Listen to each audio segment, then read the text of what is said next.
സാറേ, പാലക്കാട് രാഹുൽ മാങ്കൂട്ടത്തിൽ 15,000 വോട്ടിൻ്റെ ഭൂരിപക്ഷമാണ് ഇപ്പോൾ നമ്മൾ ചർച്ച ചെയ്യുന്ന സമയത്തുള്ളത്. രാഹുൽ മാങ്കൂട്ടത്തിൽ വിജയം ഉറപ്പിച്ചു എന്ന് തന്നെ പറയാം. ഒരു ഘട്ടത്തിൽ സി കൃഷ്ണകുമാർ അവിടെ വിജയിക്കും എന്നായിരുന്നു BJPയുടെ കണക്കുകൂട്ടൽ.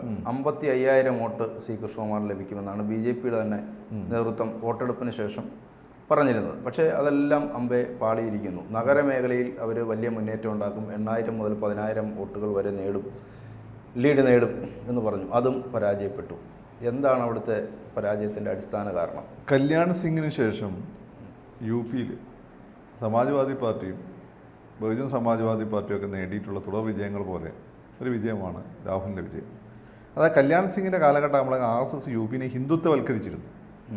പക്ഷേ കല്യാൺ സിംഗിൻ്റെ കാലഘട്ടത്തിൽ തന്നെ അതിനുള്ളിൽ ചില ഫ്രിക്ഷൻസും കാര്യങ്ങളൊക്കെ ഉണ്ടായി.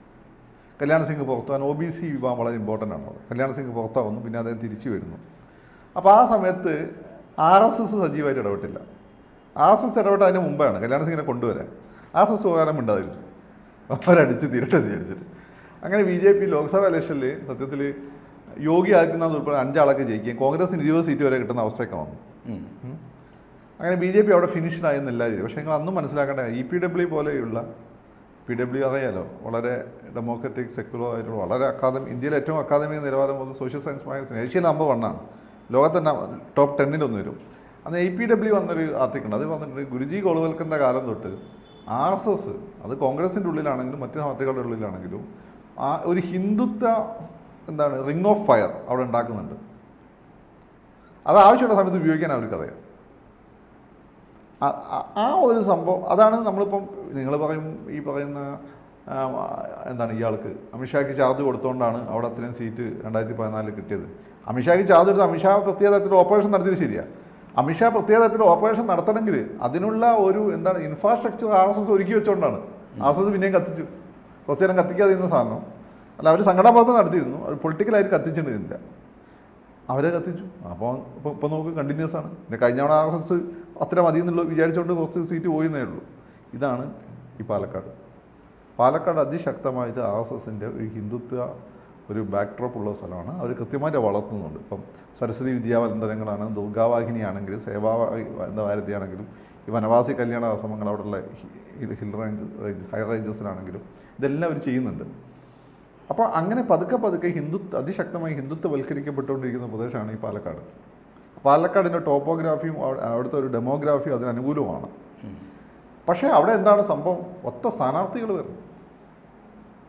ഇപ്പം മോഡീനെ പ്രധാനമന്ത്രി ആക്കലായിരുന്നു അന്ന് 2014 RSSൻ്റെ ഉദ്ദേശം.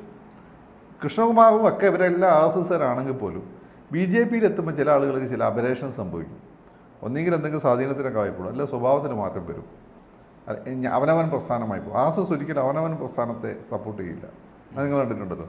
മോഹൻ ഭഗവത് അതേ ഇരിക്കുമ്പോൾ അദ്ദേഹമാണ് അന്ന് വിചാരിച്ച അദ്ദേഹം ദിവസം രാവിലെ കൂളിംഗ് ഗ്ലാസും വെച്ച് ഓൾസോ ഇസ് കാറിൽ ഇന്ത്യയിലെ ഏറ്റവും ഒരുപക്ഷെ ഈ ചൈനയിൽ അങ്ങേര് കഴിഞ്ഞാൽ ഏറ്റവും കൂടുതൽ സ്വാധീനമുള്ള ആളാണ് ഈ മോഹൻ ഭഗവത്, അറിയാലോ.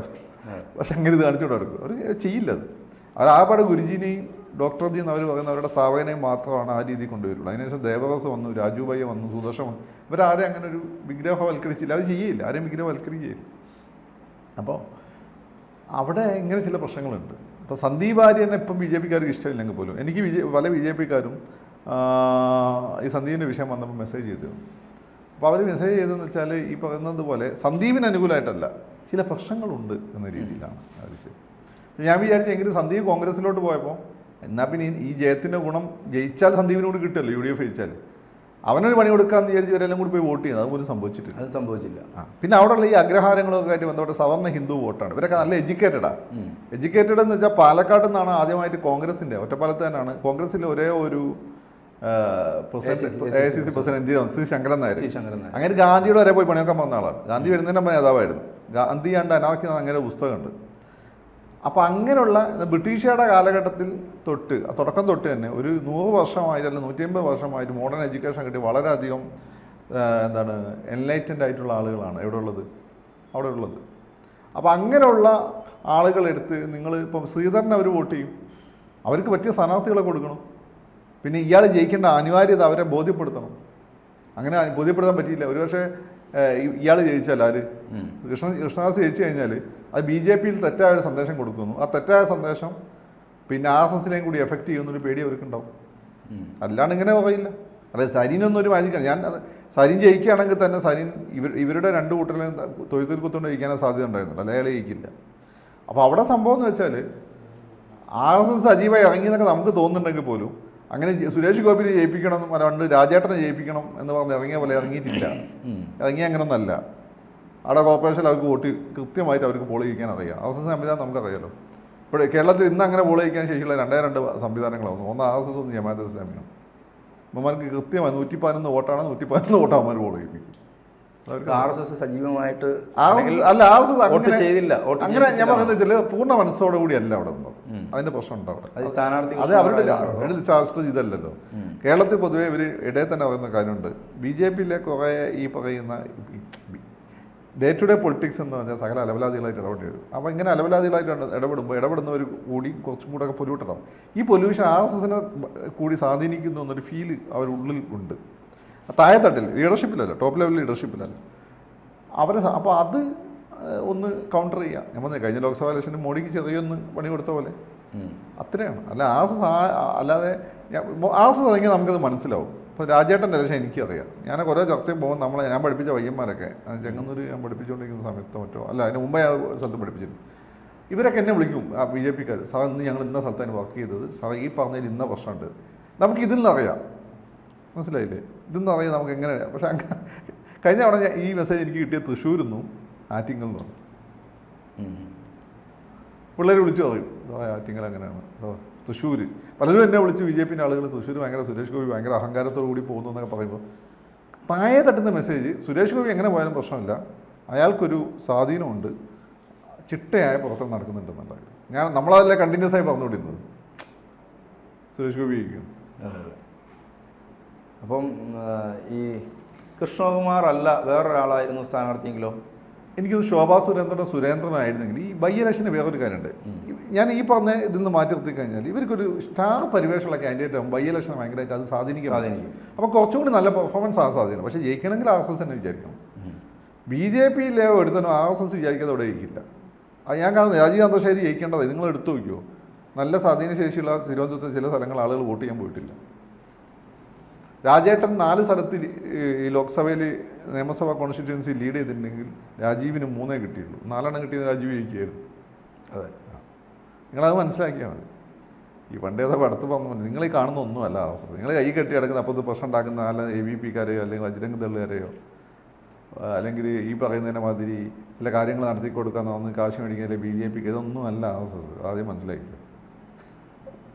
RSS വിചാരിച്ചിരുന്നെങ്കിൽ പാലക്കാട് ജയിക്കാമായിരുന്നു. RSS 100% വിചാരിച്ചിരുന്നത് ജയിക്കാമായിരുന്നു.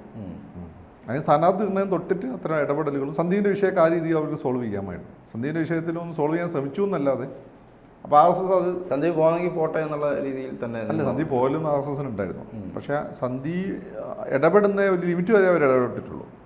സന്ദീപ് എന്തൊക്കെ വാഗ്ദാനങ്ങളൊക്കെ മുന്നോട്ട് വെച്ചോ അത് അംഗീകരിച്ചില്ല എന്നൊക്കെ തോന്നും. അല്ല, എന്തൊക്കെ ആവശ്യങ്ങൾ മുന്നോട്ട് വെച്ചോ അതൊക്കെ അംഗീകരിച്ചില്ല എന്നൊക്കെ ഞാൻ കേട്ടിട്ടുള്ളൂ. അപ്പം അതാണ് പ്രശ്നം. അല്ലെങ്കിൽ അവരത് അംഗീകരിക്കും, ഫോർ ടൈം ബീങ് അംഗീകരിച്ച് പിന്നെന്ത് ചെയ്യണമെന്ന് അവർക്കറിയാം. അത് ഒരു വേറൊരു സെറ്റപ്പാണ്. നിങ്ങളീ പറഞ്ഞ ഈ ഹിറ്റ്ലർ 1-ാം ലോകമായതിന് ജർമ്മനി തോറ്റതിനെ പറ്റി പറയുന്നുണ്ട്. ജർമ്മൻകാരെ പറ്റി ഇംഗ്ലീഷുകാർ പറഞ്ഞാൽ അവർ വളരെ പവർഫുള്ളായ ശക്തനാണ്, നമ്മൾ സൂക്ഷിക്കണം എന്നാണ്. ജർമ്മൻകാർ പക്ഷേ ഇംഗ്ലീഷുകാരെ കണ്ട കോമാളികളായിട്ടാണ്. അതുകൊണ്ട് ഇവർ ഈസി ആയിട്ട് തോൽപ്പിക്കാമെന്ന് വിചാരിച്ചു. പക്ഷെ എന്ത് സംഭവിച്ചു?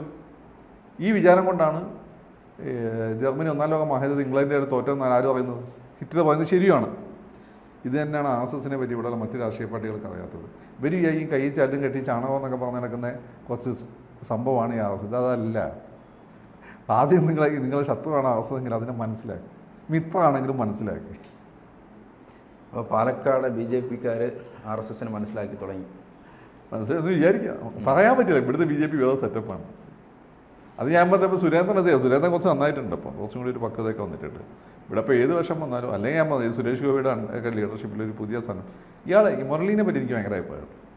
മുരളി, ഗോപാലകൃഷ്ണൻ, ഇപ്പോൾ സുരേന്ദ്രനെ പറ്റി എനിക്ക് അങ്ങനെ നെഗറ്റീവ് ഇല്ല. ഇപ്പോൾ സുരേന്ദ്രൻ ഇപ്പോൾ കാര്യമായിട്ട് ഇടപെടാനൊക്കെ ശ്രമിക്കുന്നുണ്ട്. പക്ഷേ എന്ന് വെച്ചാൽ സിസ്റ്റം കുറച്ച് അങ്ങ് വഴങ്ങുന്നില്ല എന്നുള്ള പ്രശ്നമുണ്ട്.